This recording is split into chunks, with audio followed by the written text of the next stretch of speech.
Baik teman, ini sebenarnya udah lama ya survei yang dikerjakan ini sekitar tahun 2015-2016 ya. Cuman publikasinya agak belakangan gitu. Jadi waktu itu surveinya nggak hanya graviti atau magnetik tapi ada beberapa gitu. Ada magnetotelurik atau MT, AMT dan juga survei geologi ya yang meliputi geokimia, sedimentologi, struktur dan sebagainya gitu.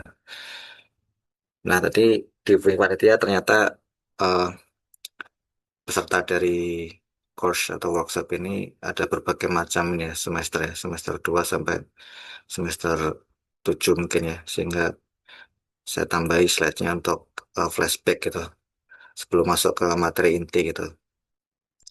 Jadi intinya kenapa kita penting gitu ya untuk menemukan cadangan migas ya, baik itu minyak ataupun gas, karena memang produksi minyak kita itu masih lebih kecil ya dibandingkan dengan konsumsi gitu. Sedangkan kita ini memiliki basin untuk migas ya atau sedimentary basin itu sangat banyak sekali ya. Ini yang merah-merah ini yang production basin ini. Artinya basin yang sudah produksi, tapi dari total production basin yang ada itu masih kurang gitu. Sehingga kita harus mengeksplorasi atau mengoptimalkan produksi. Kalau mengoptimalkan produksi itu biasanya berkaitan dengan petroleum engineer ya, teman-teman dari teknik perminyakan terutama atau di teknik kimia ya untuk EOR dan sebagainya. Tetapi untuk skenario yang kedua itu adalah dengan eksplorasi ya. Jadi cara meningkatkan produksi migas itu ada dua. Yang pertama dengan optimasi lapangan yang sudah ada, existing itu bagaimana cara melifting atau mengangkat minyak secara lebih optimal. Dan cara yang kedua yaitu menemukan lapangan yang baru. Nah ini biasanya teman-teman dari geoscience ya, dari geologi atau geofisika. Nah, sehingga relevansi kita di sini tentu saja adalah sebagai geofisikawan ya.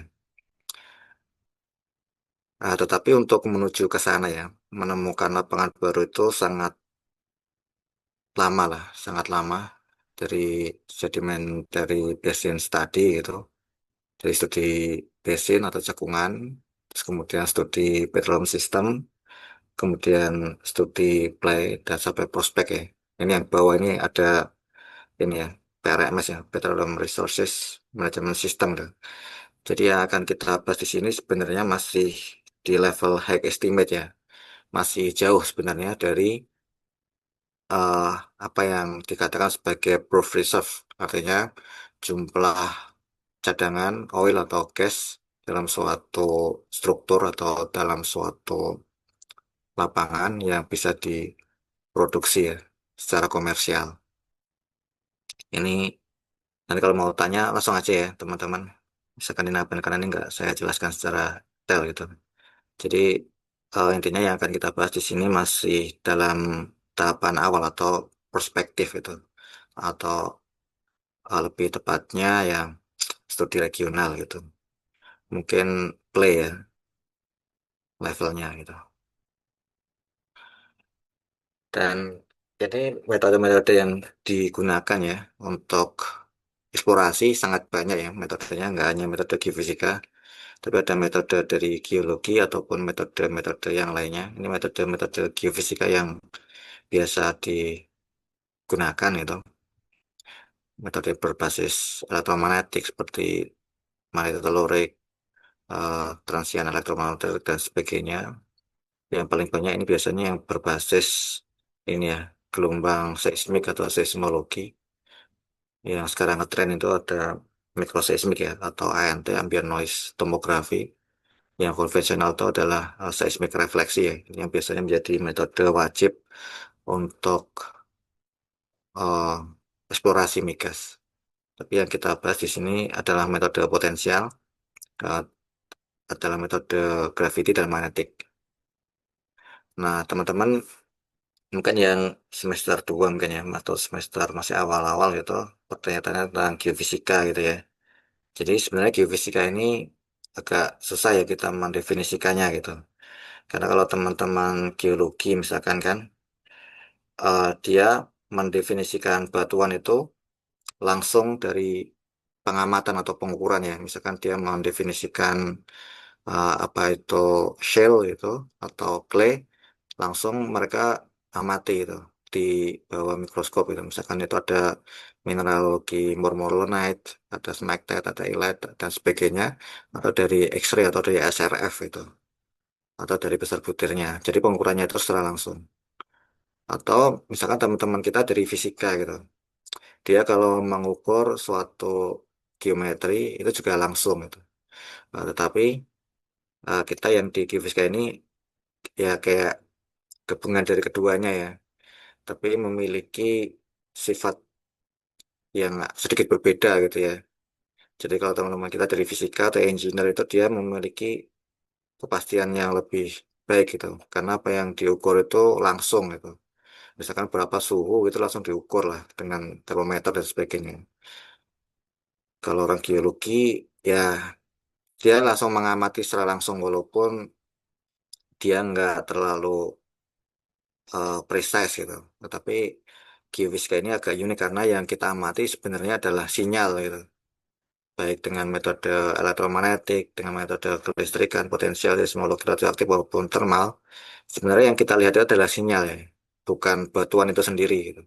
Jadi kita melihat batuan melalui sinyal. Kemudian sinyal tersebut kita ini ya, kita proses gitu, kita modelkan. Nah, model itulah yang menjadi interpretasi kita. Kalau di sini prosesnya ini ya, inverse modeling gitu. Sehingga yang benar-benar kita dapatkan itu adalah model sebenarnya. Nah, model itulah yang kadang-kadang kita harus pahami secara bijaksana ya. Secara bijaksana artinya kita tidak terlalu eh, melebih-lebihkan, tetapi juga tidak meng-underestimate gitu. Tapi menempatkan sesuatu itu pada konteks atau proporsi yang eh, ya proporsi yang tepat lah. Sama seperti metode di Wika juga seperti ini ya. Jadi sekarang nanti ada yang tugas akhirnya di seismik atau MT itu jangan sampai menjadi apa istilahnya ya, fobia atau menjadi suatu kebanggaan atau apa ya, kayak fanatik gitu ya. Karena kalau di kenyataan nggak ada sesuatu metode ini yang berdiri sendiri ya. Serobas apapun metode itu pasti dia ada kelemahannya gitu. Sehingga kita nggak bisa harus seismik aja gitu atau gravity aja gitu. Dan bahkan geofisika sendiri nggak bisa lepas begitu saja ya dari konteks eksplorasi itu tanpa geologi atau misalkan yang lebih skala yang lebih detail itu skala lapangan nggak bisa lepas dari eh, konteks engineering atau reservoir ya, atau production lah kalau misalkan dalam lapangan yang sudah major gitu. Oke, ini kita ke materi inti ya tentang gravity untuk mengidentifikasi terutama untuk topografi dari basement ya. Nah, kenapa ini penting itu? Karena yang pertama ini kayak metode scan awal ya, atau preliminary method lah, atau reconnaissance gitu. Sebelum metode-metode yang lebih mahal atau yang lebih precise itu masuk. Yang pertama, yang kedua, bisa saja metode gravity ini dia bisa menjadi komplementari gitu. Jika metode seismik misalkan di beberapa daerah, misalkan di voltage bed itu nggak bisa bekerja secara maksimal, sehingga metode ini bisa menjadi komplementari. Oke, yang pertama kita ini ya pengenalan dalam sistem gitu. Jadi sebenarnya yang kita ingin cari itu kan batuan ya atau strukturnya gitu ya. Yang seperti yang kanan ini ya. Misalkan ada batuan dengan skala yang milimeter ya sampai pada skala kilometer. Sama seperti strukturnya juga kan ada struktur yang microcrack sampai pada folding atau lipatan dalam skala yang sangat besar itu. Misalkan ini ada ya normal fault ini. Ini skalanya seperti ini gitu. Nah, nanti di bawah itu bisa lebih besar atau lebih kecil. Terus kemudian yang sebelah kanan ini yang ada tongkat ini, itu kan ada perselingan ya antara batu pasir dan shale gitu. Nah, itu ada eh, sekuen atau mikro sekuen, para sekuen maaf, atau para sekuen set yang beberapa kecil gitu. Nah, ini yang menjadi konsiderasi kita ya di geofisika ini. Jadi yang kita ingin cari itu batuan dia memiliki resolusi atau thickness ya, ketebalan dari suatu sekuen atau para sekuen set atau formasi yang bermacam-macam. Nah, sehingga kita harus bijak ya dalam menggunakan atau menginterpretasi geofisika itu. Nanti metode seismik misalkan, dia memiliki resolusi yang bagaimana gitu. Kemudian metode magnetolurik atau metode gravity dia memiliki eh, resolusi yang seperti apa. Nah, sehingga dalam menentukan kesimpulan ya atau menganalisa, nah yang kita dapatkan kalau di geofisika ya atau di geologi seperti ini ya. Dalam sistem apa namanya pathway atau model-model kartun seperti ini. Tetapi model-model seperti ini tentu saja di-generate dari suatu model yang bisa dipertanggungjawabkan atau konsiderasi dari data-data, misalkan dari seismik gitu ya. Misalkan di sini ya gambaran yang cukup ideal ya dari suatu sistem petroleum, ada source rocknya, terus kemudian ada reservoir, dan juga ada batuan penutup atau shale itu. Dan sini digambarkan juga bagaimana oil generation dari source rock, kemudian dia uh, mengalir ya ke atas ini melalui bonding fault ini ke atas, sehingga bagian puncak dari anticline itu terisi oleh hidrokarbon ya, baik itu gas maupun air itu. Nah, ini sebenarnya yang akan menjadi goal kita ya di eksplorasi ya, baik itu di geologi maupun di geofisika, baik itu dengan metode seismik, dengan petrofisika ya. Petrofisika itu bisa dengan wear landlock atau dengan metode apapun gitu. Nah, ini metodenya saling melengkapi gitu. Seperti itu. Nah, oke, kita ke ini ya, kalau kasih yang menjadi topik kita, yaitu di Atambua gitu. Atambua itu di Timor Barat ya, atau di NTT. Dia sekitar sini lah lokasinya. Kalau Kupang itu kan sekitar Tenggara gitu. Nah, di sini sebenarnya seepage ya, atau rembesan-rembesan dari gas itu lumayan banyak gitu. Biasanya juga ada gitu. Untuk cekungannya juga ada, tetapi sampai sekarang belum ada lapangan yang komersil ya di sini. Maksudnya di NTT itu belum ada. Begitu pula di Timor Leste ya, atau di East Timor itu. Itu cukup banyak juga seepage. Tapi lapangannya kecil juga produksinya gitu. Nah, dari sini sebenarnya eksplorasi maupun pemetaan itu sudah banyak ya dilakukan. Ini saya kutip lah dari berbagai sumber. Ya, kenapa orang susah ya, karena dari orang-orang yang ahli pun ya, yang pengalaman di sini, itu membuat model ya, model geologi untuk menjelaskan tektonik dari Pulau Timur sendiri pun bermacam-macam ya, dari overthrust margin, basement involved, dan sebagainya ya. Nah, sehingga ya debatable ini belum sampai sekarang lah, itu masih berlangsung lah, karena di mana potensi yang benar-benar komersil dan itu bisa di drill, dikembangkan menjadi sebuah proyek yang komersial itu belum belum ada sampai sekarang, sehingga orang masih berlomba-lomba lah dalam tanda kutip untuk memberikan sumbangsihnya dengan pemikiran-pemikiran mereka ya.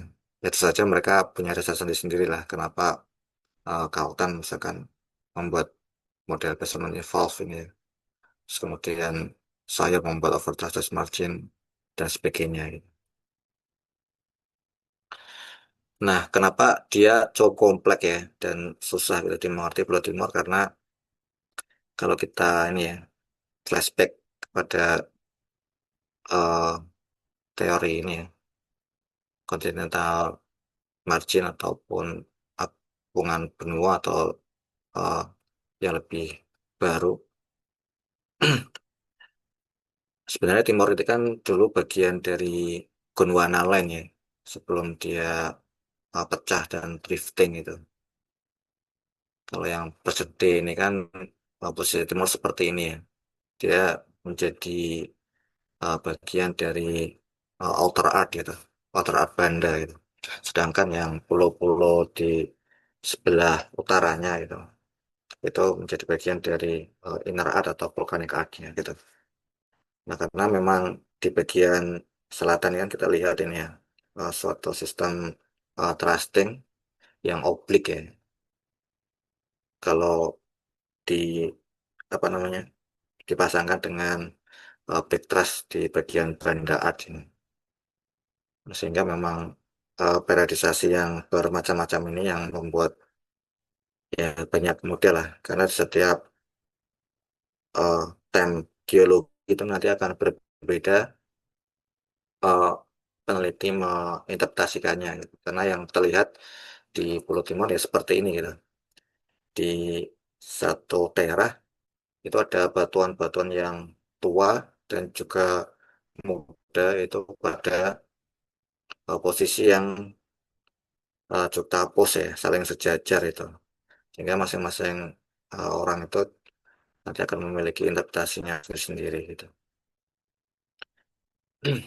Jadi yang berwarna ini ya, titik-titik ini bagian dari sekuen Gondwana. Terus kemudian yang bagian ini yang coret-coret ini Purbano. Kemudian yang agak abu-abu ini ya, ini Pupunaro, Melang. Kemudian yang hitam ini bagian dari Banda Teran ya. Dia bagian dari eh, Asia ya. Tapi kalau yang Gondwana sampai Purbano ini dia bagian dari Northwest Australia. Pupunaro ini dia masih diperdebatkan apakah dia bagian dari Eurasia atau bagian dari Australia gitu. Kemudian yang apa namanya berwarna putih ya, dia merupakan endapan yang paling muda ya, sedimen yang paling muda ya. Dia terbentuk pada saat sinorogenik gitu. Ini stratigrafi regional. Sebenarnya banyak yang menyusun stratigrafi regional, tapi secara umum seperti ini ya. Jadi bedanya Pulau Timur mungkin dengan eh, Pulau Jawa misalkan atau Sumatera atau Kalimantan bahkan itu adalah sedimennya itu tua gitu ya. Kalau kita lihat di Central Sumatera Basin, North Sumatera Basin atau di South Sumatera Basin itu yang bagian ini ya, Tertiary itu sudah nggak ada uh, sedimennya. Artinya dia sudah mengalami metamorfosa ya, menjadi batuan-batuan kristalin gitu. Tetapi di bagian Indonesia Timur, termasuk di Timur, di Papua juga ya, itu batuannya itu justru yang berumur tua ini yang memiliki potensi ya, yang bagus untuk menjadi source rock maupun hidrokarbon reservoir gitu. Kalau di sini yang diimpun oleh Carlton misalkan, dia masih memiliki sedimen yang cukup tebal ya. Itu dimulai dari ini ya, Permian ya, Permian sampai sekarang gitu. Ini model yang dibuat oleh Haris itu. Nanti kalau ada pertanyaan saya jelaskan lebih detail gitu. Tapi intinya seperti ini, kita memiliki ini yang S ini berarti dia source rock-nya adalah Aitutu dan Wailuli itu. Terus kemudian yang R ini yang reservoir ya. Ini plover atau melita ekuivalen itu, atau ubat dan kalau metode gravitasi ya. Jadi saya jelaskan bahwa metode geofisika itu banyak sekali ya. Ada- Salah satunya metode gravitasi, metode potensial ini ya. Kalau kita apa namanya bicara tentang ini ya, hukum Newton mungkin ya. di SMA gitu. Kalau ada suatu benda atau dua buah benda ini, dia memiliki hubungan yang resiprokal ya, bisa tarik menarik itu. Nah, ini detailnya ada di Grand and West mungkin ya, atau di Stacy juga ada nih, yang physical physics of the art gitu ya, atau di interpretation theory of uh, potential field ya. Jadi intinya dari metode gravitasi ini yang kita ukur itu adalah GZ-nya saja ya, atau bagian dari gravitasi yang ke arah downward ya, ke arah bumi gitu. Tapi ada metode sebenarnya yang lebih advance ya dari metode yang kita bicarakan ini, yaitu dengan metode FTG ya, atau Full Tensor Radio Gravimetry gitu, FTG. Jadi yang diukur itu tidak hanya pada komponen GZ ya, tetapi semua komponen ya, ke arah komponen X maupun komponen uh, Y-nya gitu. Tapi yang kita bahas di sini gravitasi yang konvensional gitu. Nah, gravitasi yang konvensional ini kita selalu mengandekan ini ya, kalau di SMA gitu, nilainya sekitar 9,8 kan ya, meter per sekon kuadrat gitu. Tapi kalau kita teliti lebih lanjut, intinya dia itu sebenarnya nggak seperti itu gitu. Tapi dia bervariasi gitu. Bervariasi terhadap kedudukannya atau koordinatnya yang biasanya disebut sebagai ini ya, lintang gitu ya. Nah, ini yang persamaan atas ini. Nah, ini persamaan atas ini adalah koreksi untuk persamaan lintang. Jadi artinya dia semakin ke bawah dari khatulistiwa atau semakin ke atas khatulistiwa, dia nanti akan memiliki nilai yang berbeda gitu. Semakin besar atau semakin kecil, ya berarti tergantung pada ini sudut dari V ini, lintangnya gitu. Terus kemudian ada juga faktor yang mempengaruhi, yaitu tentang ketinggian ya, di mana letak dari topografi suatu daerah diukur oleh gravitasi itu nanti akan dipengaruhi juga gitu. Mempengaruhi dari nilai gravitasi. Terus kemudian ada juga pengaruh dari apa namanya, undulasi dari adanya suatu bukit ataupun lembah ya. Ya, itu dinamakan sebagai koreksi tren ya, atau koreksi bukit lengkap lah. Cuman ini ada berbagai banyak, inilah banyak model lah sebenarnya. Ini cuma salah satu aja yang saya tampilkan di sini. Nah, jadi intinya di metode gravitasi ini adalah kita ingin mencari suatu anomali, yang anomali itu disebabkan oleh eh, perbedaan densitas batuan itu.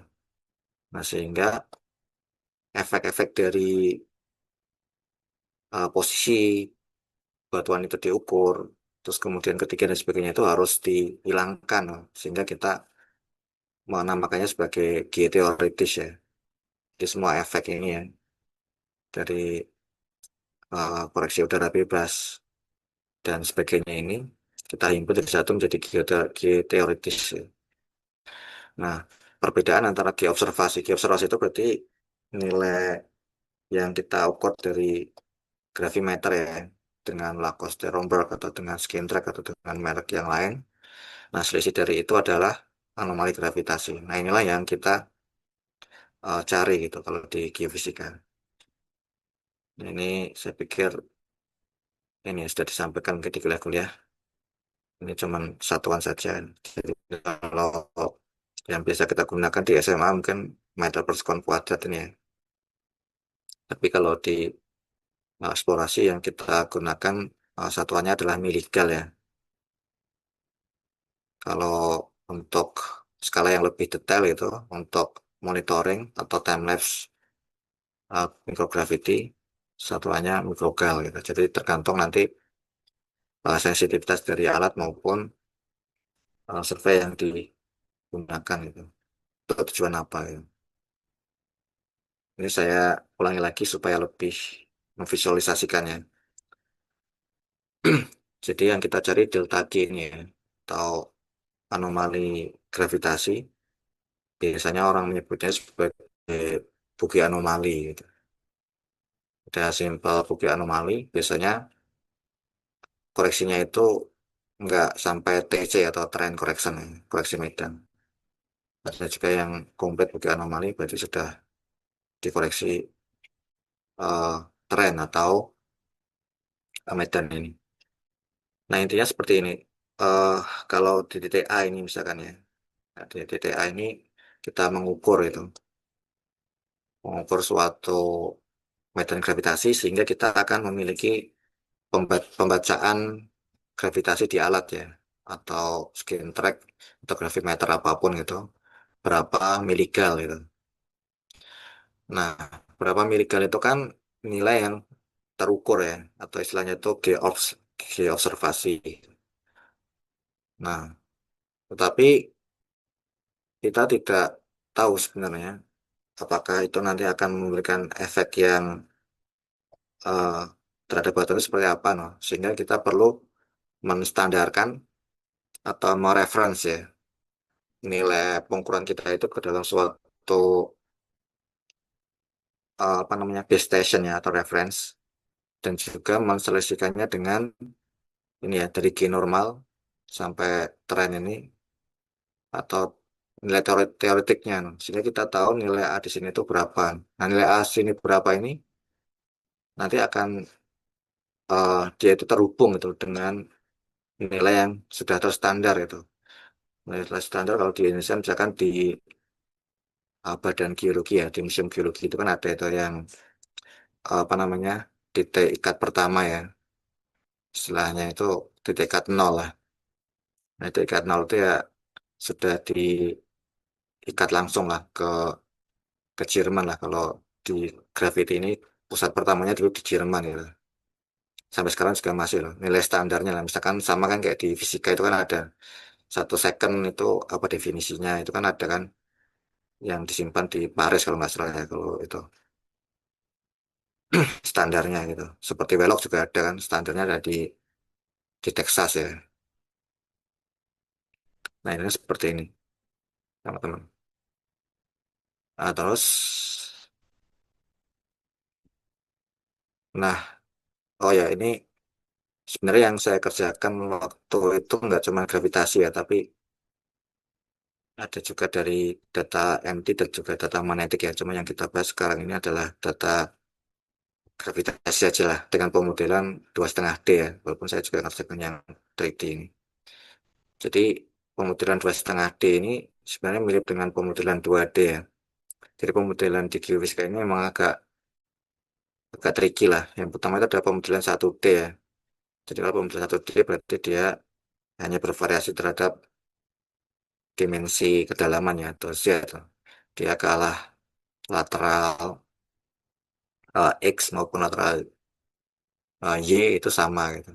Terus kemudian ada yang 2D. 2D berarti dia bervariasi terhadap Z dan juga bervariasi ke arah X gitu. Tapi terhadap strike Y itu sama gitu. Nah yang unik ini yang 2,5D ya. Ini mungkin istilahnya hanya dipakai ya. Itu setahu saya di gravitasi gitu atau di magnetik ya. Intinya di medan potensial. Jadi dia memiliki variasi terhadap arah kedalaman atau Z dan juga ke arah X. Tapi ke arah Y atau ke arah strike itu dia memiliki variasi yang terbatas. Gantung dia strike-nya berapa, misalkan 10 kilometer atau 5 kilometer dan sebagainya. Nah, kalau yang 3D ini berarti dia memiliki variasi yang berbeda-beda ya, ke arah X, Y maupun ke arah Z. Nah, ini data yang kami gunakan waktu itu ya. Ini ada sekitar 900 lah, seingat saya. 900 pengukuran gravitasi. Jadi kalau kita ngukur itu ya, ya pertama pasti kita ini ya desain dulu di office itu, di kantor, terus kemudian kita ukur gravitasinya di base station atau titik ikatnya. Terus kemudian di rover ini berarti yang bergerak ya. Nah ini ya karena ada berbagai ini ya, berbagai eh, koreksi lah, sehingga kita perlu apa namanya, mengukur gravitasi ini dengan sistem looping ya, base dan rover itu. Dan kalau sekarang gravitasi ini kayaknya sih ya, standarnya harus dengan menggunakan ini ya, differential GPS lah, atau GPS dengan ketelitian yang akurat ya, karena kalau dengan metode-metode yang GPS handheld itu kan dia cukup besar gitu ininya, apa namanya, ambiguitasnya gitu. Nah setelah itu kita proses lah dengan proses yang standar gitu. Dari pasang surut atau tidal sampai kita dapatkan bukti lengkap ya. Setelah itu baru kita enhance untuk interpretasinya ya, sehingga kita bisa menentukan kira-kira arah dari basinnya itu seperti apa, sehingga kita bisa menentukan subsurface modeling seperti itu. Nah ini secara ini ya, secara flowchart dari gravitasi lapangan kita koreksi pasang surut atau tide ya, karena adanya pengaruh gravitasi dari bulan, matahari ataupun yang lainnya gitu. Terus kemudian kita koreksi drift atau koreksi apungan karena adanya ini ya, kemalaran pegas gitu. Jadi pegasnya itu dia ya intinya nggak stabil gitu aja lah. Tetapi dalam batas waktu tertentu eh, ketidakstabilan pegas itu bisa ditekati dengan linear gitu. Sehingga kita bisa melakukan koreksi. Yaitu tadi dengan cara looping tadi ya. Kita ukur di satu tempat titik ikat atau base station itu dua kali ya. Sebelum dan sesudah survei gitu. Sehingga kita dapatkan geobservasi ini. Nah, geobservasi yang sudah terikat dengan titik ikat gitu. Setelah itu kita koreksi ya, atau kita cari delta G-nya tadi, yaitu dengan mengurangkan semuanya dari koreksi lintang sampai koreksi medan ini ya. Ini istilahnya itu ya G theoretical ya, gravitasi teoretik, karena memang kita mendapatkan nilai ini tidak dari survei, tetapi dari perhitungan itu. Ada itu, setelah itu kita dapatkan anomali Bugis lengkap, untuk komplit Bugis anomali, setelah itu baru kita lakukan anomali enhancement atau penajaman anomali. Ini banyak sekali caranya. Ini hanya salah satu ini aja, ya, salah satu cara gitu dengan bandpass filter dan analisa spektrum. Tapi ya nggak harus seperti ini ya. Ini banyak cara. Sama seperti processing seismik itu kan banyak sekali ya. Bagaimana cara orang melakukan dekonvolusi itu kan banyak, banyak cara. Bagaimana cara melakukan migrasi juga banyak. Ini. Ini juga salah satu workflow aja lah. Nggak harus seperti ini gitu. Ini koreksi pasang surut. Ini koreksi drift ya intinya seperti ini tadi. Jadi kalau kita mengukur di jam 8.10 dengan mengukur di jam 16.35 di tempat yang sama, itu akan mengalami perbedaan pembacaan ya. Nah, ini pembacaan yang berbeda ini bukan berarti kesalahan alat, ya, tapi memang ada space ini ya dari alat itu. Karena pegasnya itu nggak stabil itu, sehingga ada koreksi drift itu. Nah, ini mungkin yang agak ini ya, agak tricky gitu, itu di koreksi medan ya. Karena kalau di praktikum mungkin ya, kalau di kuliah kan biasanya yang di manualnya kan pakai ini ya, hammer chart biasanya ya. Pakai metode hammer chart itu ada beberapa zona itu. Tapi kalau misalkan di software-software biasanya itu sudah nggak dipakai ya, yang hammer chart itu. Sehingga yang dipakai ini terakhir sih kalau di software ini yang dipakai ini dari Nagi dan Ken ini. Jadi kita membagi daerah survei kita ini. Daerah survei kita ini kan ini ya, di titik nol ini. Di titik ini. Dan ini ada beberapa koreksi gitu. Berdasarkan zona-zona. Nah, zona-zona ini ya kita yang mendefinisikan gitu. Ini zona satu ini berapa kilo, zona dua berapa kilo gitu. Ini tergantung pada topografi juga gitu. Nah, ini juga menjadi perbaikan lah dari metode Mercat sebelumnya gitu. Mungkin teman-teman ada yang mau ditanyakan dulu sampai sini.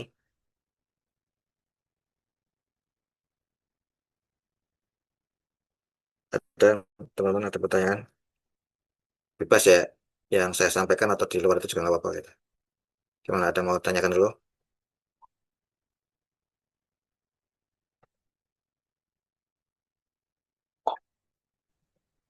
Silakan buat teman-teman. Permisi Pak, Oh saya ya, ingin bertanya. Pertama-tama saya perkenalkan diri saya dulu. Nama saya William Elad Alamsyah dari Geofisika UI Angkatan 2024. Untuk pertanyaan saya itu, apa kayak kelebihan pemodelan dua setengah D dibanding pemodelan dua dimensi dan tiga dimensi, dan apa kayak insight baru yang kita dapatkan dari pemodelan dua setengah D, Kak? Pak. oh ya. Ya, nanti di slide ini ada gambarnya, tapi secara gampang itu pemodelan 2,5D ini dia lebih insightful ya untuk attach ke model geologi gitu. Jadi pemodelan geofisika ini ada dua jenis ya, ada forward modeling, pemodelan ke depan, atau istilahnya simulasi lah. Ada juga pemodelan inversi ya. Nah, inversi ini kita dalam tanda kutip itu kayak menyerah, ya sebenarnya bukan menyerahkan sih, tapi kesannya aja sih, kesannya itu kita menyerahkannya itu kepada metode atau software. Jadi kita mengisi parameter-parameter fisika gitu. Terus kemudian software nanti yang akan mengeran ya, akan menghitung baik itu 2D maupun 3D ya. Ya sebenarnya bisa sih kita memberikan suatu constraint ya atau batasan sesuai dengan konsep geologi di daerah tertentu gitu. Tapi itu sangat susah sekali gitu. Nah, ini berbeda dengan 2,5D. 2,5D ini dia lebih iteratif dalam membuat model yang sesuai dengan konsep geologi. Nah, ini kalau di eh, teorinya ditalawani lah nanti teman-teman kalau mau mendalami itu. Mungkin secara gampang seperti itu. Ini karena yang 2,5D ini ininya lebih mudah lah untuk mengconsider constraint geologi gitu. Karena kalau misalkan kita ingin data yang misfit ya, atau data yang errornya kecil itu kedua-duanya bisa dicapai gitu. Kalau inversi malah lebih gampang gitu. Seperti itu ya. Nanti ada nih contohnya di belakang. Tapi secara umum kayak gitu, 2,5D itu lebih gampang lah untuk mematchkan dengan constraint geologi gitu.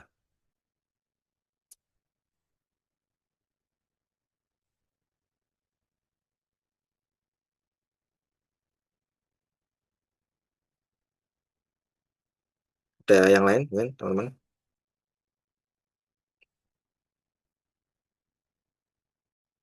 Saya izin bertanya, Pak. Oh ya, Perkenalkan, saya Faisal Fatihya dari Geofisika UI Angkatan 2024. Saya penasaran, Pak, terkait tadi tentang apa ya, pengaruh gravitasi matahari dan bulan. Eh, kalau kalau pada apa ya, pada pengambilan data itu kan apakah kita harus memperhitungkan juga kayak posisi bulan tuh sedang sedang ada di mana juga gitu, atau Pak, kita memperhitungkan fase bulan dan segala macam untuk mendapat data yang baik, atau ya sudah kalau kita ambil data kapanpun bisa, yang penting nanti pengolahannya itu benar atau bagaimana Pak, terkait pengaruh gravitasi tadi. Masih Pak. ya, ya terima kasih. Jadi ada beberapa metode geofisika yang kita itu harus mengkonsider alam ya, terutama metode mana itu telurek ya. Itu kita harus benar-benar mengkonsider alam, misalkan nggak boleh badai dan sebagainya. Tapi kalau untuk metode gravitasi ini sejauh ini ya pengalaman saya ini cukup aman ya, artinya bisa dilakukan dimanapun asal ya. asal tempatnya itu nggak banyak getaran gitu. Kenapa? Karena kalau banyak getaran itu alatnya nggak stabil udah gitu aja gitu. Jadi waktu kita kalibrasi alat itu, skin track atau lakos itu susah gitu. Nah, nanti tadi terkait dengan pengaruh dari pasang atau surut dari bulan itu bisa dihitung, bisa juga diukur. Jadi metode untuk melakukan koreksi tight atau pasang surut bulan atau matahari itu ada dua cara ya. Cara yang pertama adalah dengan cara pengukuran. Jadi kita mengukur di base station itu 24 jam gitu. Nanti kita kan dapat kurvanya kan. Nah, itu akan menjadi apa istilahnya itu ya, pengurang lah. Tapi ada juga cara yang kedua yaitu cara teoretik ya. Teoretik ini juga banyak orang yang sudah memodelkan ya dengan metode Longman dan sebagainya. Ya karena peredaran bulan dan sebagainya itu kan teratur ya, sehingga orang bisa memodelkan itu. Itu ada sih selisihnya tapi nggak terlalu ini ya, nggak terlalu signifikan itu. Sehingga metode gravitasi ini bisa dilakukan kapanpun ya, entah itu di posang surut bulan ya, yang seperti apa loh. Asalkan dengan catatan dia tidak di tempat yang gangguan getaran tanah ya terutama itu besar. Misalkan di daerah yang dekat jalan raya atau rel kereta api itu sebaiknya jangan gitu. Ya gimana ya berarti harus nunggu sepi dulu gitu.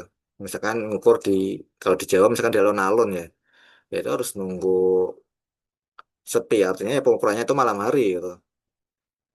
Karena kan ini ya prinsipnya kan kita ini kan garbage in garbage out gitu. Jadi kita percuma ngukur gitu kalau datanya nggak bagus gitu. Jadi kayak buang-buang waktu lah kayak gitu. Baik, terima kasih Pak. Ya terima kasih. Oke yang lain mungkin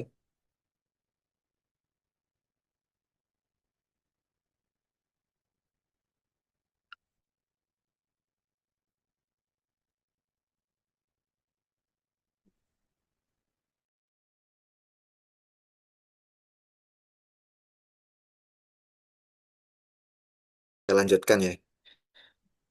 Nah ini eh, hasil pengolahan data ya. Jadi setelah koreksi tight atau pangsul tadi koreksi drift, kemudian kita ikat dengan base station dan titik ikatnya menjadi geobservasi. Terus kemudian kita kurangkan dengan gravitasi normal atau di lintang dengan koreksi eh, free air, kemudian koreksi boogie dan koreksi trend, dapatlah kita ini ya CPA ini ya, complete boogie anomali atau anomali boogie lengkap. Ini yang biasa disebut sebagai anomali gravitasi itu ini ya. Jadi kadang-kadang orang menyebutnya sebagai CPA, kadang sebutnya sebagai anomali Boogie, kadang menyebutnya sebagai anomali gravitasi gitu. Tapi yang dimaksud sebenarnya dalam konteks yang sama. Nah ini kalau kita lihat Pulau Timur ini ya, trennya atau arah ini ya, barat daya timur laut ya, barat timur laut. Nah di sini kita lihat anomali tinggi ya yang berwarna merah ini nilainya yang sekitar 6 sampai 190-an ya. Dia berada pada posisi eh, barat laut sampai utara gitu ya. Kemudian yang anomali rendah ini yang posisinya negatif 3 sampai sekitar negatif 116-an. Dia di posisi tenggara. Nah ini kita bisa lihat juga dari model-model yang ada gitu. Ternyata eh, ini ya misalkan saya lihat ke sini ini kan banyak model ya. Model-model model yang sudah ada gitu. Nah ini kan ada banyak model, tapi intinya kan ini ada suatu tumbukan ya, atau bahasanya itu kolisi ya, collision. Misalkan kita ambil yang pertama aja ya, yang overthrust model yang Audrey Charles ini dia tahun 68. Nah ini yang bagian bawah itu basement Australia, terus kemudian di atasnya itu ada sedimen-sedimen ya berumur Permian sampai Trias, terus kemudian di atasnya ada berumur dari Kretasius sampai Tersier. Terus kemudian eh, di bagian kirinya ini ya, yang berwarna merah ini kan dia bagian dari Banda Art ya. Banda Artnya ini kan dia eh, obdak ya, atau dia naik gitu, naik ke eh, sedimen Permian sampai Tersier. Istilahnya ini para para autochton ya, istilah geologinya itu. Artinya di sini ada suatu tumbukan itu.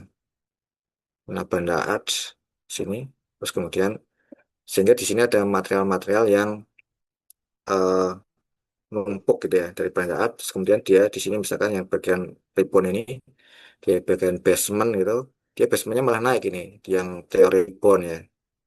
Nah, dari sini ini model ini yang mungkin kesaktian orang geologi mungkin ya.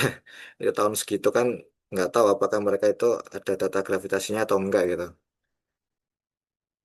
Tapi itu daerah-daerah timur sih. Mungkin ada kalaupun sedikit itu.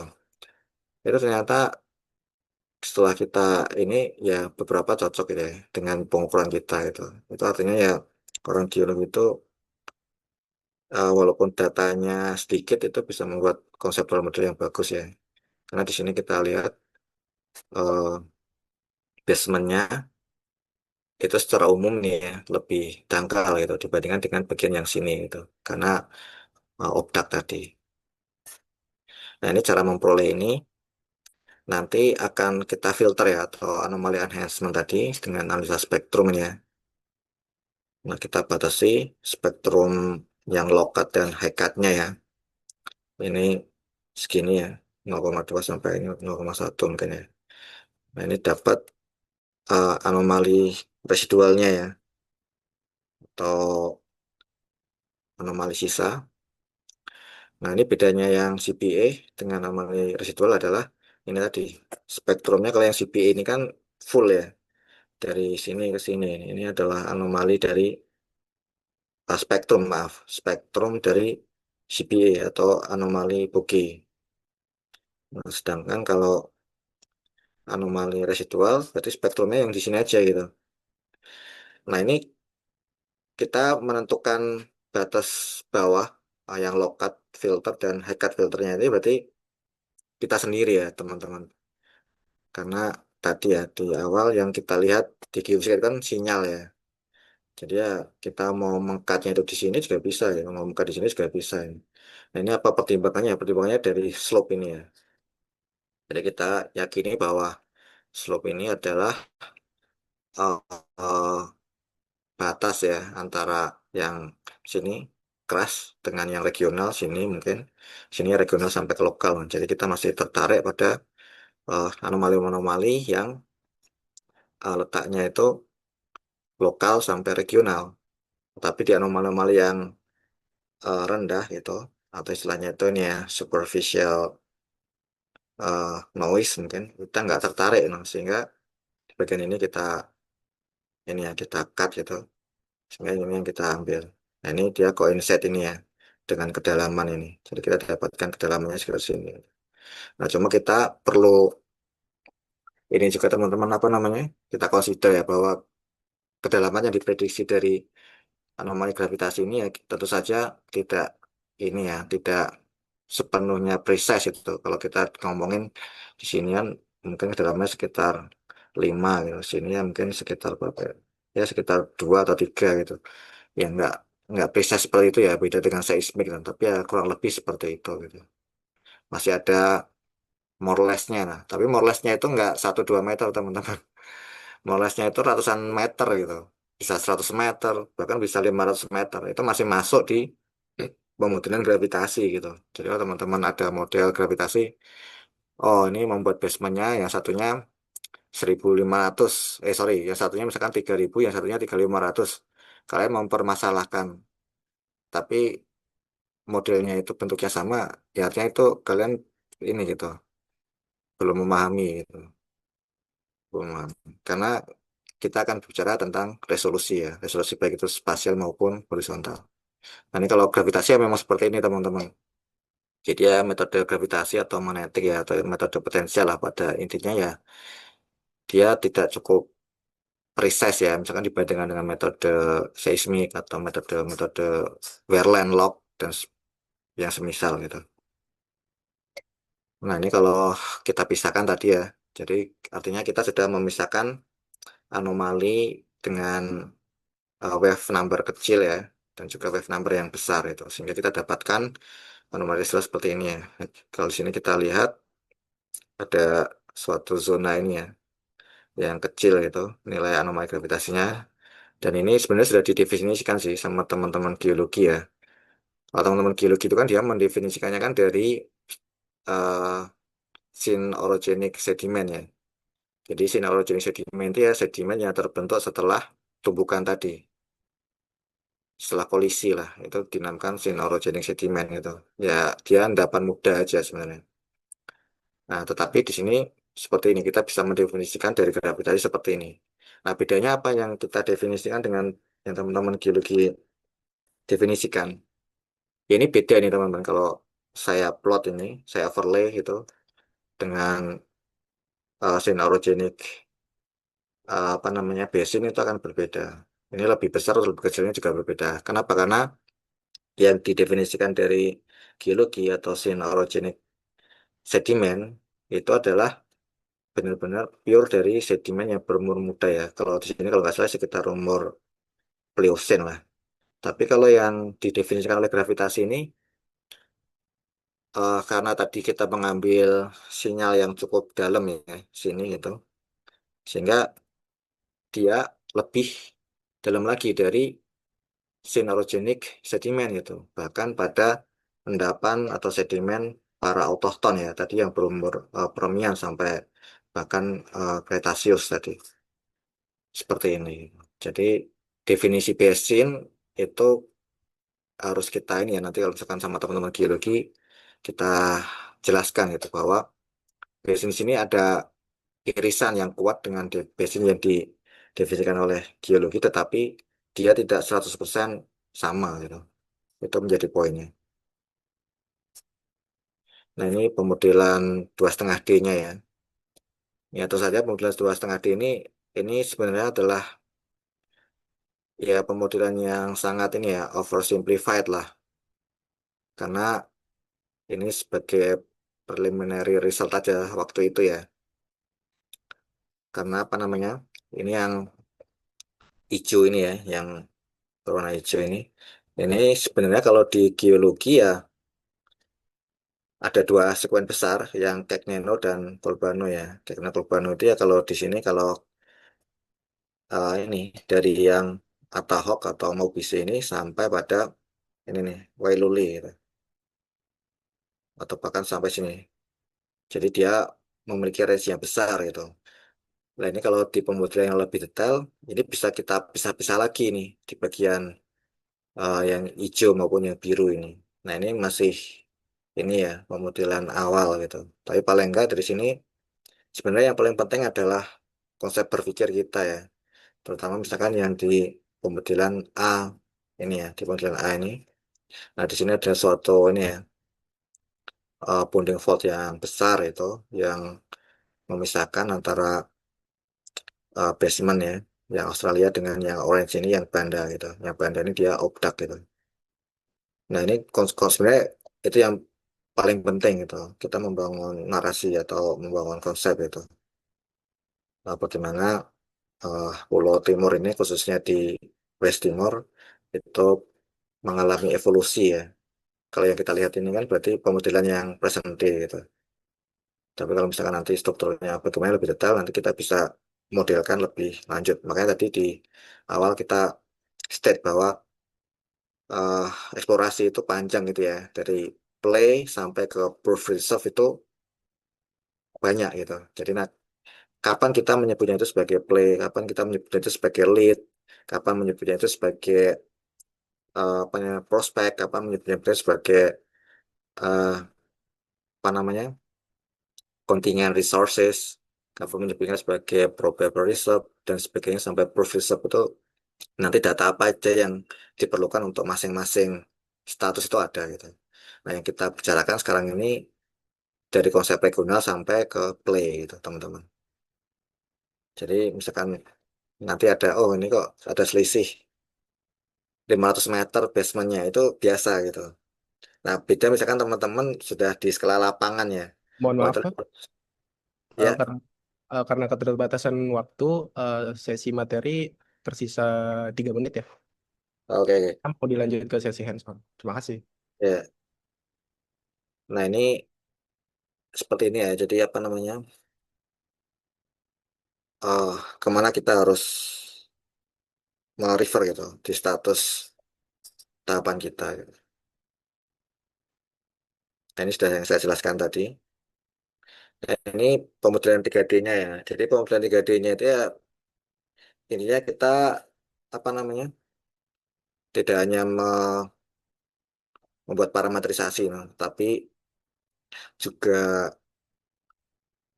melooping gitu dari model ini gitu, model yang 2D kita masukkan ke sini dan sebagainya gitu. Sehingga kita dapatkan pemodelan 3D. Ini pemodelan 3D ini yang saya tunjukkan sekarang ini. Tapi kalau yang kiri itu kayak gitu. Jadi nggak persis sama gitu. Memang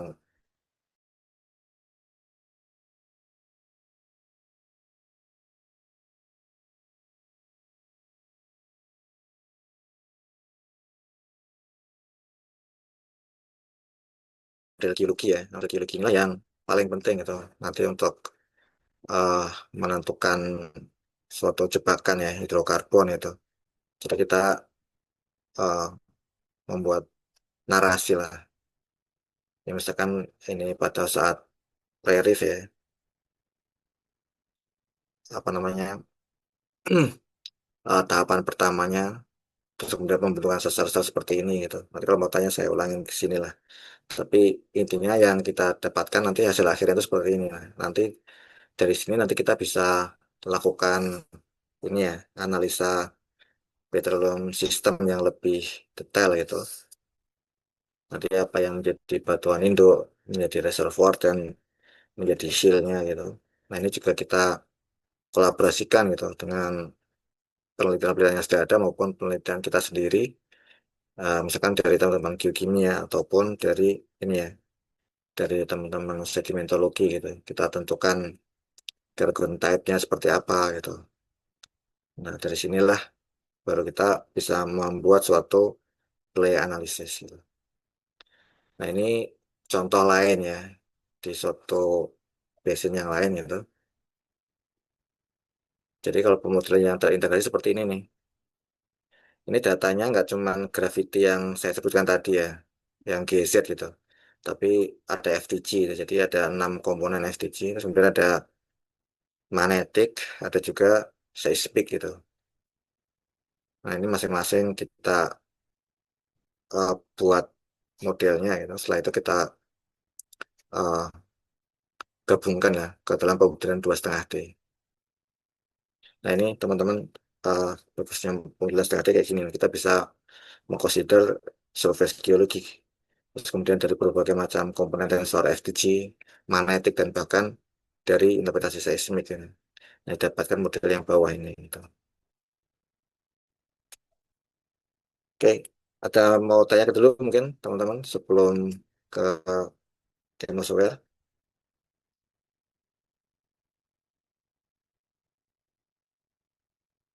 Mungkin sesi pertanyaan akan dilanjutkan nanti, Pak.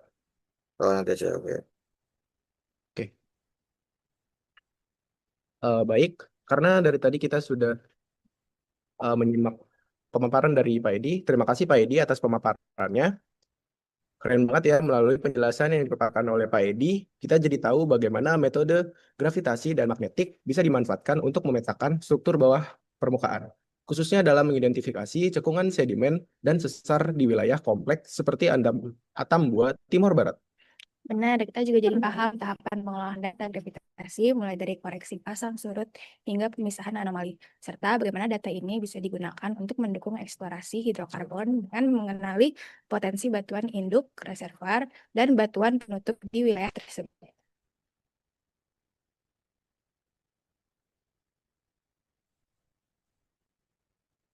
Ya, Nah, mungkin kita akan masuk dulu ke sesi selanjutnya, yaitu demonstrasi Geosoft dan hands-on Graph2C.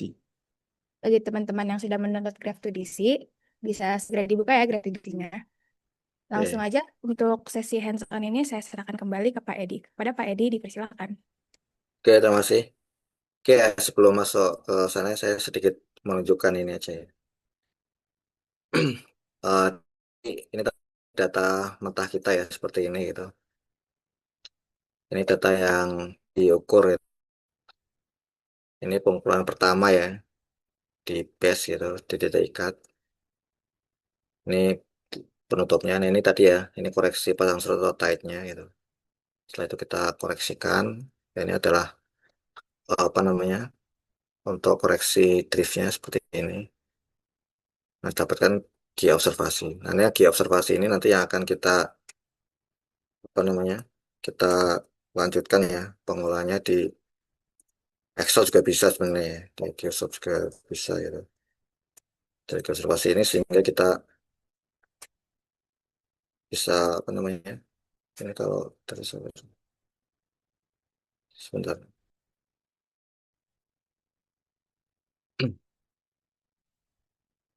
Nah, ini sudah kelihatan ya. Udah kelihatan belum ya? Sudah, Pak. Udah. Oke. Nah, tadi kita sudah dapat ini ya, di observasi gitu. Ini ya nih, yang ini tadi, dari Excel tadi. Ya, nanti dari G observasi ini nanti kita, eh sebenarnya bisa lah di Excel itu bisa gitu. Bisa juga kita lakukan di sini gitu. Di sini gitu. Ini ya, kalau software mah, kalau teman-teman apa namanya, sering ya bisa gitu aja sih. Yang penting sih konsepnya tadi ya, misalnya seperti ini gitu. Bisa ulangi ya. Ini dari modul gravitasi ini. Ini bisa seperti ini database-nya, meteran correction-nya. Nah, ini banyak metode lah. Ini kita pakai yang ellipsoidnya apa, dia pakai yang GRS berapa, itu 30, 67, dan sebagainya. Ini banyak gitu. Oke, ini saya ingin seperti ini. Ya.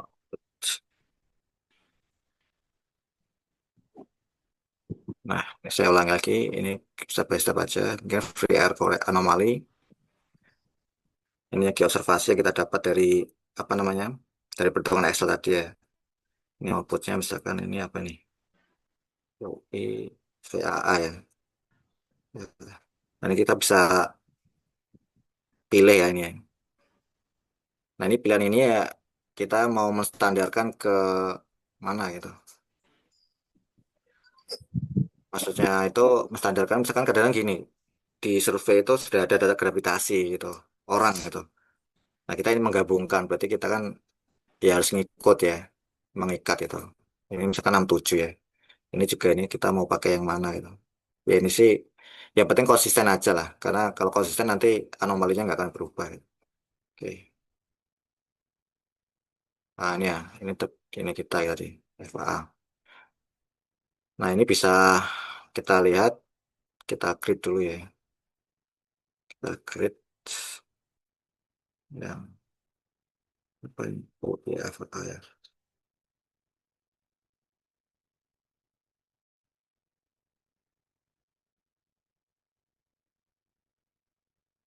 Nah, nanti seperti ini berarti FAA. Nah, nanti yang lainnya juga sama ya, teman-teman. Yang lainnya juga sama untuk koreksi apa namanya? Koreksi buki ya. Oke, oke, seperti ini. Koreksi buki juga seperti ini. Ini yang paling lama sih membuat ini ya, trend correction ini. Jadi trend correction ini membuat trend correction kita buat regional ini. Nah, ini tadi ya ini yang saya kasih contoh gitu. Apa namanya? Inner sama outernya gitu. Ya, ini cukup lama lah membuatnya ini karena ya tergantung juga. No. Saya dulu pernah membuat seharian lebih itu juga pernah gitu. Ini saya kasih contoh yang sudah aja biar cepat itu. Nanti dapatnya seperti ini. Nah, oke, anggap aja ini sudah jadi ini ya, CPA ini. Nah, ini ada peta CPA-nya. Ini CPA ini kita bisa grade. Sebenarnya sih grade-nya sudah ada ya, tapi kalau kita mau grade lagi juga boleh gitu. Kita grade ulang. Ini yang CPA gitu. Cari sini CPA. Nah, ini CPA.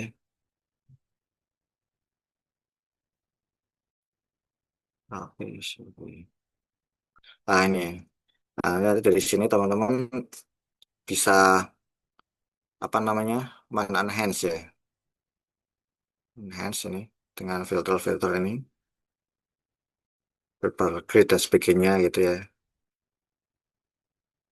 Yang saya jelaskan tadi di apa namanya di anomali enhancement yang untuk yang bandpass tadi ya.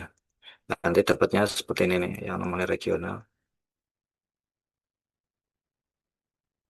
Atau kita demokan aja lah biar dapat aja. Oke, ini yang OECPA. Dari sini kita buat tray. Nah, ini prepare grid dulu. Ini tadi yang CPA ya, OECPA. Oke,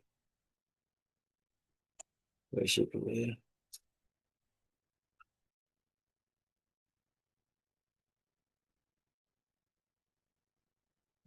OECPA. Oke, kita ikuti lagi modulnya. Ini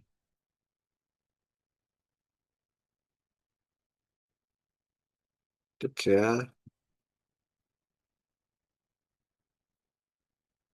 Nah, ini namanya sudah.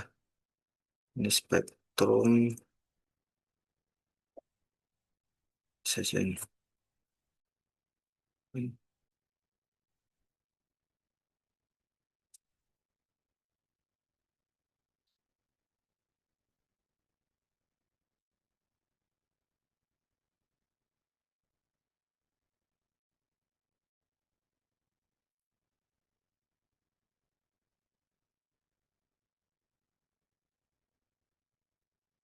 Nah, ini ya dia filternya kita pentas. Apa namanya? eh Lihat dari anda spektrum ini tadi ya, yang tadi saya jelaskan di PPT tadi itu untuk mengisi ini ya, wavelength ini berapa gitu. Nah, ini berapa? Ini misalkan.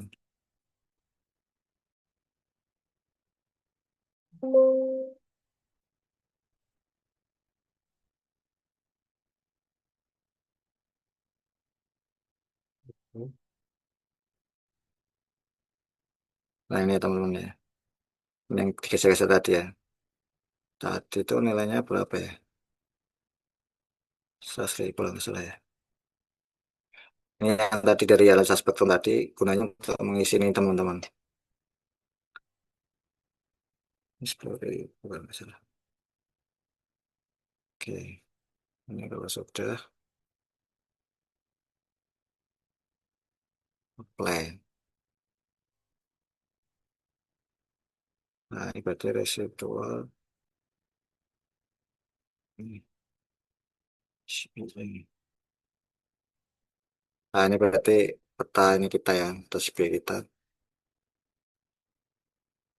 Nah, nanti kalau dibuat map ya, ini aja gitu. Nah, seperti inilah.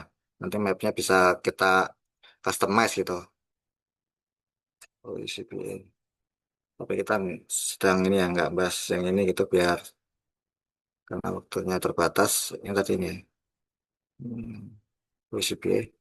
Nah, ini kita buat pemodelannya kalau di sini pakai Genesis ini ya. Model.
Nah, ini biar cepat saya tunjuk aja yang apa namanya sudah ada itu.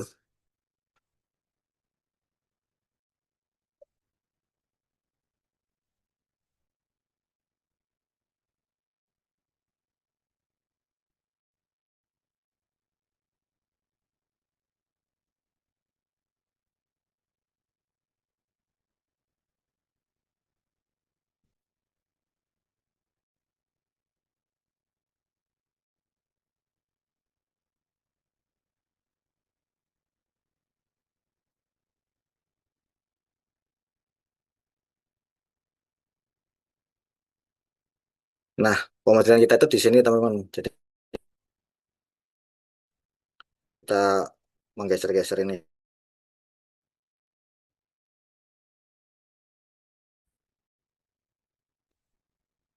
Nah, cuman karena apa namanya Kiosoftnya itu harus ini, sehingga yang demo itu nggak pakai Kiosoft tapi pakai yang Graph2DC gitu. Tapi intinya sih kalau yang biasa kita kerjakan pakainya yang Kiosoft ini.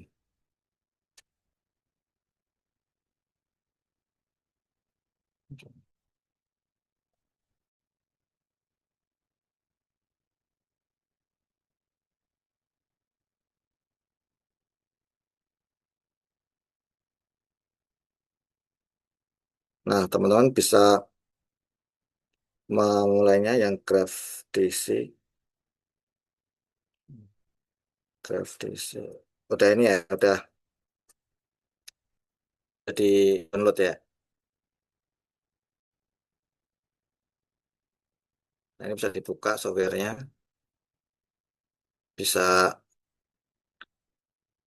dimasukkan datanya. Dan ini emang agak susah ya kalau graf di sini karena dia softwarenya itu software apa namanya freeware gitu. Ya intinya sih dia pembelian 2,5D juga, gitu. Cuman ini agak susah. Nah, ini bisa teman-teman coba lah untuk pemodelan eh di, di graf itu di sini. Nah ini yang saya kasihkan data itu di line ini ya, yang di line B, B absen itu, yang ini nih.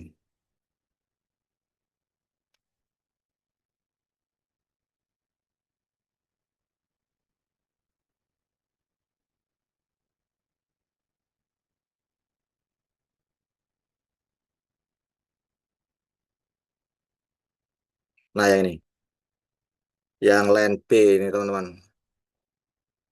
Nah coba aja di graf tuh di situ teman-teman membuatnya seperti ini ya. Ini yang saya sih membuatnya ini di ini ya proses montage gitu. Cuman karena mungkin alasan license gitu, kita demonya pakai yang graf DC aja gitu. Ya silakan teman-teman bisa dimulai gitu untuk exercise di graf DC-nya seperti yang tadi.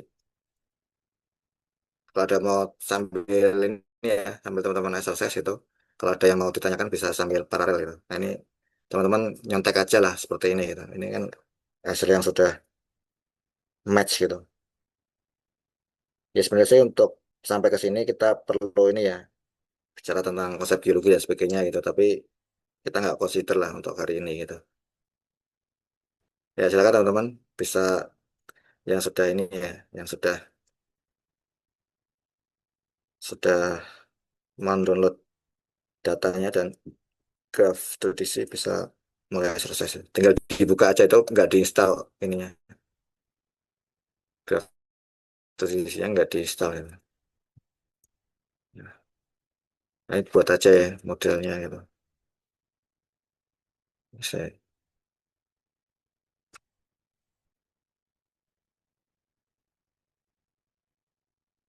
ini salah modelnya. Yang ini nih, yang gede. Yang buatnya ya sama seperti kayak ini aja sih. Kalau sudah ada caranya sih lebih enak sebenarnya. Jadi kita tinggal ngikutin aja gitu.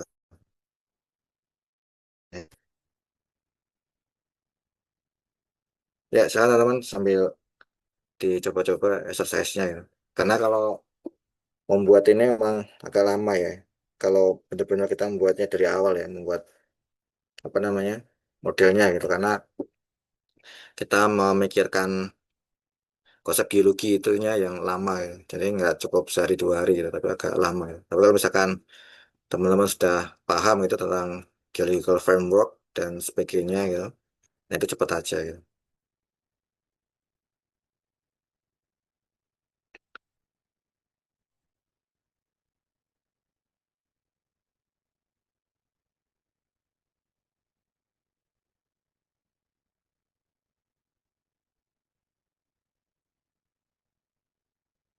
Mungkin ada yang mau menunjukkan yang ya ini layar ya. Teman-teman bisa membuatnya 2 layar aja nggak apa-apa.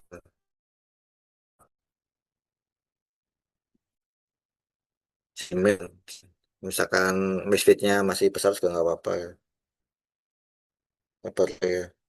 Karena waktunya terbatas ya.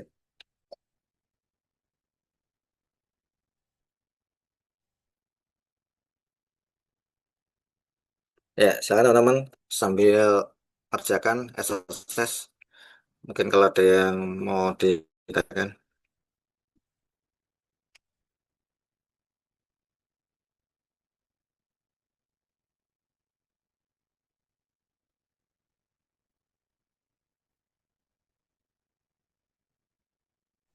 Saya mau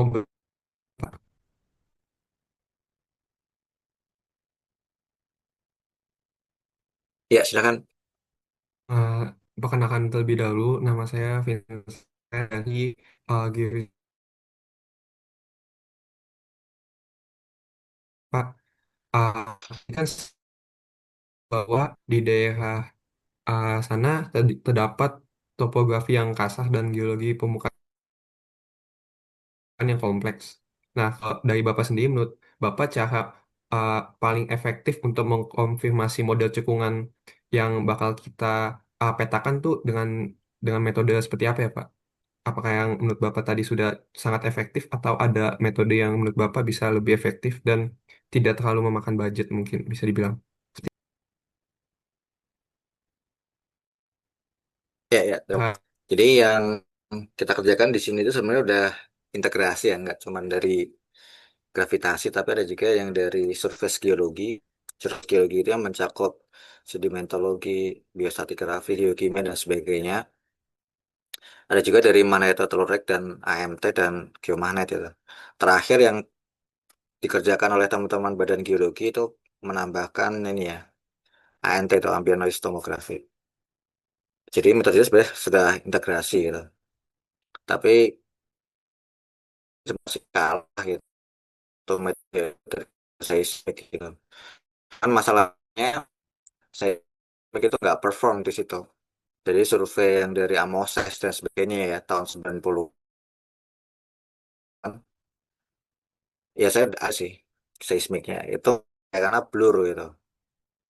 Artinya metode seismik itu harusnya kalau misalkan dia perform itu menjadi number one method lah di sini.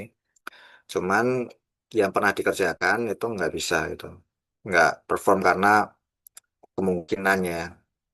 adanya zona voltage belt dan sebagainya yang intensif itu, sehingga gelombang akustiknya itu nggak bisa sampai ke bawah atau efek dari diffraksinya itu terlalu besar ya karena di zona sesar yang intens gitu.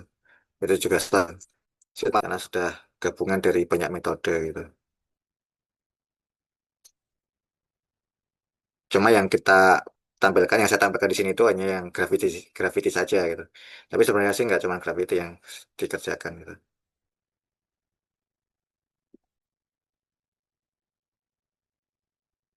Baik Pak, terima kasih atas Ya, jawabannya. terima kasih.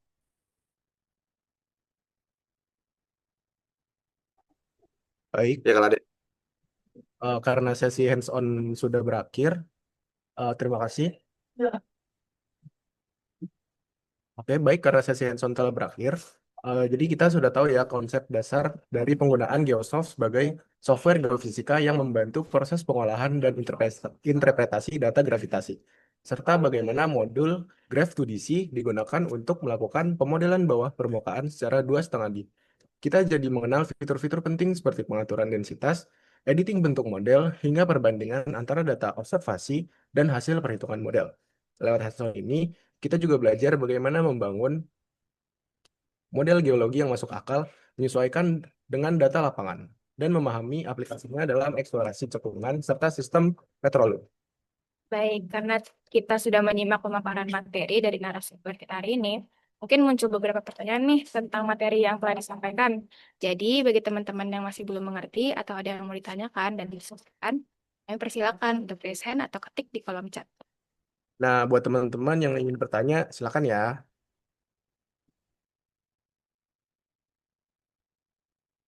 ini pertanyaannya bebas ya, nggak harus yang disampaikan pada siang ini gitu. Maksudnya kalau terkait dengan petroleum system atau eksplorasi gitu.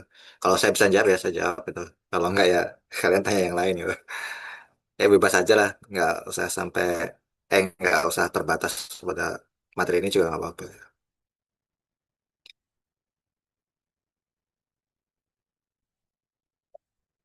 Oke, silakan teman-teman bebas aja ya mau di maksudnya yang masih related lah dengan geofisika atau eksplorasi ini. Nggak harus yang materi hari ini ya, nggak apa-apa. Nah, iya boleh teman-teman kalau ada yang mau nanya di luar.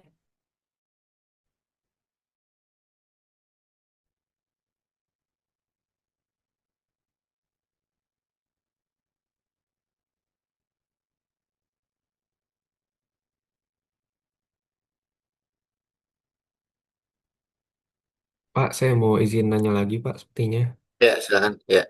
Dari Bapak sendiri ada rencana untuk mau melakukan akuisisi data lagi nggak di atau daerah lain?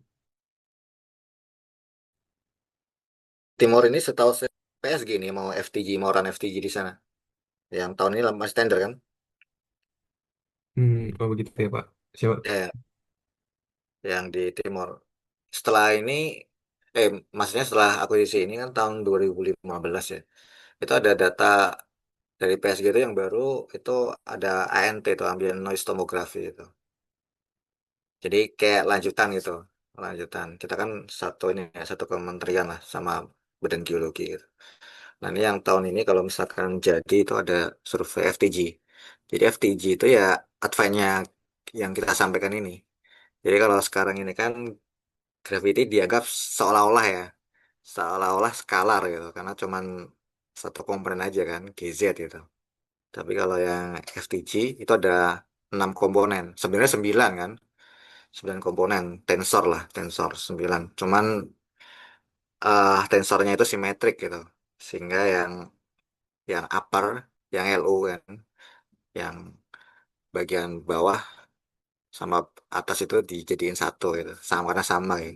Misalkan X GXY itu sama dengan GYX, GZE, GZX sama dengan GXZ itu. Jadi cuma 6 komponen saja. Jadi ada 6 komponen lah kalau FTG.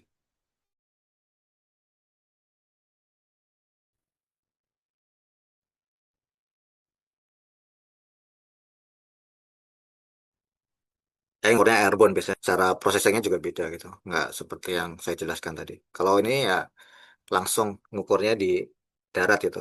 Ya naruh gravimeter di darat, udah diukur. Lebih simpel lah. Kalau FTG lebih susah ya. Ya silakan yang lain.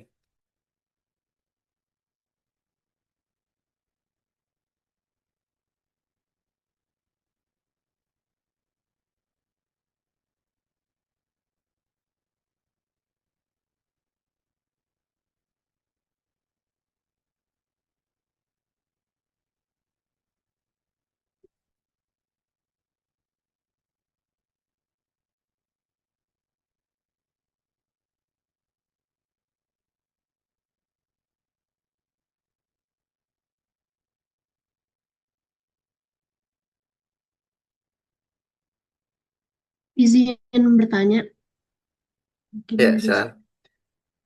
Perkenalkan Pak, saya Siti Fadila dari Geofisika UI Angkatan 24.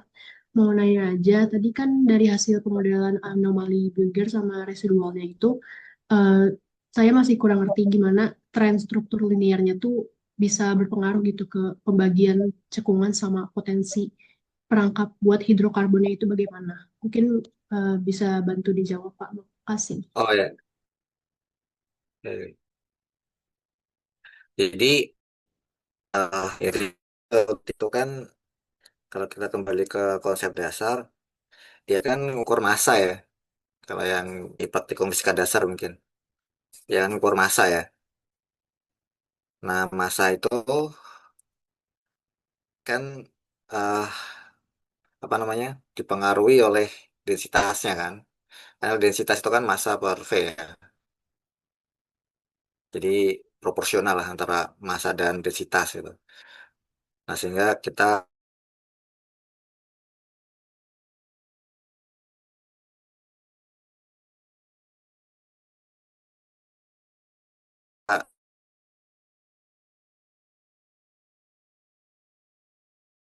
berbeda-beda kan.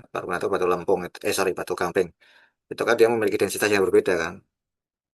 Nah, sehingga dengan densitas yang berbeda, kalau diukur dengan alat gravimetri, nanti akan memberikan nilai percepatan gravitasi yang berbeda kan. Nah, hanya saja kalau gravitasi ini, dia itu mengukur batuan itu dari atas ke bawah gitu. Jadi nggak membedakan di kedalaman berapa gitu ya. Ini tergantung pada spasi pengukuran lah. Nah, setelah itu kita sendiri yang akan memisahkan kita tertariknya di kedalaman berapa gitu ya. Ya cuma kedalaman itu dalam range ya sekali lagi. Misalkan di kedalaman berapa ya dari pemisahan sinyal gitu. Nah ini ya pemisahan sinyal spektrum gitu. Jadi kalau dia frekuensi tinggi dia pada ekuivalen dengan kedalaman berapa gitu. Nah dari situ kita akan tahu gitu. Misalkan di kedalaman 5 meter, sorry 5 kilo gitu. 5 kilo itu berarti densitasnya berapa gitu. Nah, densitas berapa itu kan nanti akan kita korelasikan ya dengan geologi.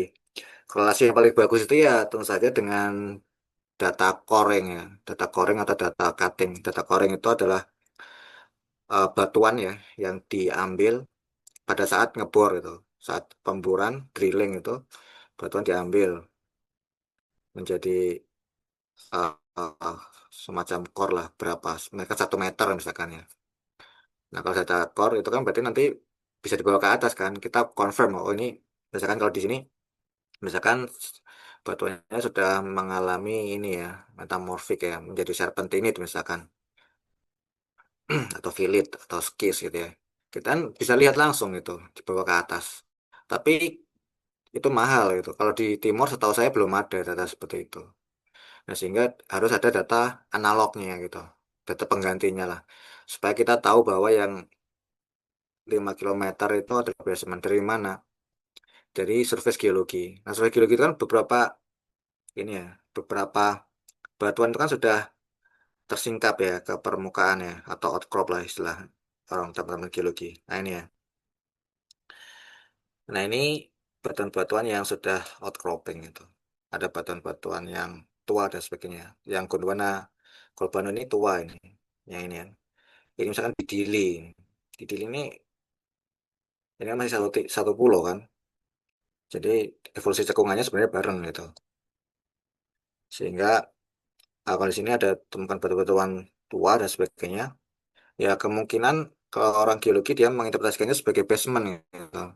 Nanti kan dia arah deep strike-nya berapa itu nanti bisa dihitung lah thickness-nya gitu. Sehingga dia dulunya itu pada kedalaman berapa itu dia ngerti gitu. Ya walaupun nanti nggak benar-benar match ya. Kita menghitung gravitasi basement-nya misalkan 5 kilo. Dari teman-teman geologi, dari perkiraan misalkan 3 kilo. Ya itu nggak apa-apa gitu. Di metode gravitasi masih acceptable gitu. Nah, kecuali di seismik itu nggak bisa. Nah dari situ kita sering cross check lah dari data-data itu.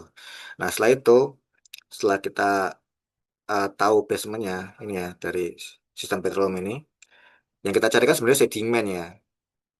Jadi kedalaman berapa. Nah ini kita akan analogkan dengan outcrop yang ada di surface itu di permukaan. Misalkan dia tadi formasi yang Permian atau yang Kribas tadi ya atau Tahok itu dan sebagainya. Dia itu umurnya berapa gitu. Umur berapa itu bisa ditentukan dengan dua cara gitu. Dengan radiometrik atau dengan palinologi atau dengan biostratigrafi ya. Cuma kalau sedimen biasanya dengan biostratigrafi, dengan foram atau dengan radiolaria atau dengan bentos dan sebagainya ya. Intinya dengan jasa-jasa training lah, binatang purba gitu. Dia nanti akan tahu itu dia umurnya berapa gitu. Misalkan dia di sini ada Globigirina dan sebagainya. Oh itu Globigirina itu tahu itu orang-orang geologi, terutama yang bisa stratigrafi ya. Dia lingkungan pengendapannya apa, umurnya apa gitu. Nah ini kita informasi itu kita bawa ke model geologi kita, model geofisika tadi. Nah sehingga dengan kita tahu itu lapisannya apa, modelnya dia umur berapa. Nah untuk tahu bagaimana petroleum system kita cari tahu di petroleum system di Aitutu misalkan atau di Wailuli itu dia memiliki porositas berapa, dia memiliki permeabilitas berapa, terus dia kerogennya tipe apa. Itu dari data geokimia. Teman-teman geokimia bisa ini dari sampel batuan di outcrop tadi kan Permian dan sebagainya itu kan sudah outcropping itu. Atau juga dari ini ya dari mud volcano atau dari seepage atau gas seepage itu bisa dianalisa. Ini gasnya ini dia tipe apa gitu. Nah dari informasi yang banyak itu barulah kita apa namanya kita analisa lah secara integratif itu untuk membuat model gitu. Ini sih yang model play konsepnya belum saya buat sih. Ini baru model tektonik gitu. Misalkan di sini dari yang sini dia migrasi ke mana. Karena dulu seismiknya kan gagal kan. Mungkin dengan teknologi sekarang, prosesnya yang sekarang mungkin berhasil. Ya berarti bisa dikerjakan. Kalau enggak ya, kalau benar-benar mau dikerjakan ya berarti harus di drill gitu, di bore gitu. Minimal stratigraphic well gitu. Nanti untuk mengkonfirmasi model kita. Syukur-syukur benar-benar menemu ya. Itu yang tadi namanya Wellcat tadi ya. Ini ya, sorry, di slide yang paling awal ya. Nah, itu namanya Wellcat atau Exploration Well ya. Nah, sini nih. Jadi dari apa namanya eksplorasi kita akan buktikan gitu. Apakah model kita itu benar, apakah benar-benar bisa menghasilkan enggak? Ya itu di bor gitu, Wellcat ini. Ya, kemungkinannya kan dua kan, discovery atau non-discovery. Kalau non-discovery ya balik lagi eksplorasi dari awal. Jadi eksplorasi dari awal itu ada dua konsep ya. Kita menggunakan metode lama dengan konsep baru atau konsep lama dengan teknologi yang baru. Mana ya? Pokoknya intinya ada yang baru lah. Syukur-syukur dua-duanya baru gitu. Tapi kalau konsepnya lama, teknologinya lama ya, ya nanti nggak akan ketemu lagi. Sekarang nggak ketemu, tapi konsep eksplorasi kita nggak diperbarui dan metode kita nggak diperbarui. Ya kemungkinan besar kita nggak akan dapat gitu. Jadi muter yang kanan terus. Nah kalau misalkan dia discover, ya nanti akan dilakukan appraisal ya atau delineasi well dan sebagainya ya dilakukan POD ya plan of development dan sebagainya sehingga ya menjadi lapangan misalkan ya seperti yang di PHR itu kan Pertamina Hulu Rokan di Cepu dan sebagainya kayak gitulah tapi tahapnya lama kayak gitu. Nah kita baru berada di proses eksplorasi ya kayak gitulah teman-teman.